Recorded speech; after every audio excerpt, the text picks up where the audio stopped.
안녕하세요. 저는 Cecilia예요. 만나서 반가워요. Hola, hoy voy a hablar acerca de las estaciones en Corea del Sur. El clima en Corea del Sur se caracteriza por tener estaciones bien definidas. La primavera en Corea del Sur va de marzo a mayo y es relativamente seca. A fines de marzo y principios de mayo florecen todas las plantas en Corea. Las plantas florecen en este orden. Primero la forsythia, luego la azalea, luego la flor de cerezo y por último las rosas. A veces en los primeros días de la primavera ocurre un fenómeno de frío proveniente desde Siberia. Este fenómeno se llama Kotsentui, que folclóricamente se cree que es que el invierno se pone celoso de las flores que florecen. Luego de que ocurre este fenómeno de viento frío, aparece otro fenómeno que se llama polvo amarillo.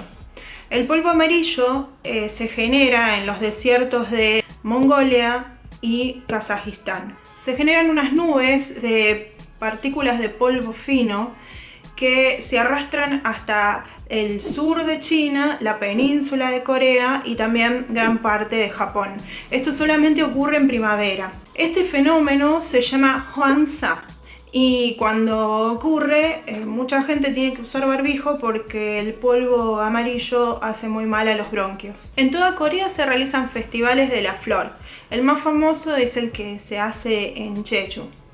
Se dice que mayo es la reina de las estaciones. Muchos eventos se realizan en esta época debido a que el tiempo está muy lindo y también muchas bodas se celebran en esta época. Y se considera que mayo es una de las mejores épocas para visitar Corea del Sur. Ahora voy a hablar del verano en Corea del Sur. Va desde junio a agosto y es extremadamente húmedo y cálido. Las temperaturas pueden ser de 23 a 31 grados y en algunos lugares como en Daegu llegan a tener como 40 grados de temperatura. A mediados de junio hay una temporada de lluvias que dura aproximadamente un mes. Como el verano es extremadamente caluroso, a la gente le gusta pasar el tiempo en su casa, al resguardo del aire acondicionado, tomando patbingsu, que es un helado hecho a base de hielo raspado con pasta de porotos rojos.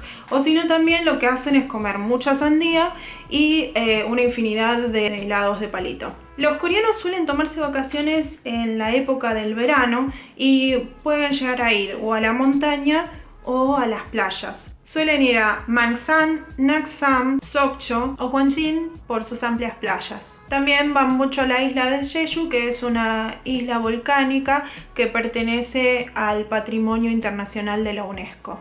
Y ahora voy a hablar del otoño. El otoño va de septiembre a noviembre. Las temperaturas van entre los 11 y 19 grados y hay gran amplitud térmica si comparamos la noche y el día. Es la época de cosecha de productos agrícolas y como es una época de mucho trabajo en las zonas rurales, es una época de mucha abundancia. Esta es una época que les suele gustar mucho a los coreanos. También los turistas suelen preferir esta época para viajar a Corea del Sur, ya que las montañas suelen estar cubiertas por hojas otoñales, hojas rojizas y otras amarillas, que hacen contraste con el cielo azul. El rojo intenso es por el arce, el amarillo es por el ginkgo biloba. A mediados de septiembre, cuando el follaje otoñal llega a su esplendor, las montañas Seoksan, Jirisan y Naejangsan, entre otras, son muy visitadas por los turistas para admirar el bello paisaje otoñal y también la cosecha de frutas y frutos. Debido a esta gran abundancia y este buen clima, se dice poéticamente que el otoño es la época donde el cielo está claro y alto y los caballos engordan. Ahora voy a hablar del invierno en Corea del Sur. El invierno va de diciembre a febrero y es muy frío y seco. El mes más frío del año es en enero y se llegan a ver temperaturas que van en los menos 10 grados. En muchos lugares montañosos nieva mucho. Hay una creencia en Corea que si estás con tu ser amado en la primera nieve, van a estar juntos para siempre. En Corea del Sur, en invierno, se suelen disfrutar de deportes relativos a la nieve, como por ejemplo el esquí, el snowboard, el trineo, etc. Gangwon-do es una zona muy visitada por turistas y se realizan festivales de hielo y de nieve. Y reciben muchos turistas de la zona de Asia suboriental y también del resto del mundo, para disfrutar del paisaje nevado y de los deportes invernales. Bueno, hasta ahí es el video de hoy, espero que les haya gustado. Cuéntenme si tienen una época favorita para visitar Corea del Sur. En mi caso sería en primavera, en otoño y en invierno. Me gustaría visitar primavera debido a las flores. Me gustaría también visitar en otoño porque me gustan mucho las hojas rojas de los arces. Y me gustaría visitar en invierno debido a que donde yo vivo, que es Buenos Aires, no hay nieve. Bueno, muchas gracias. Los veo en el próximo video y ¡adiós!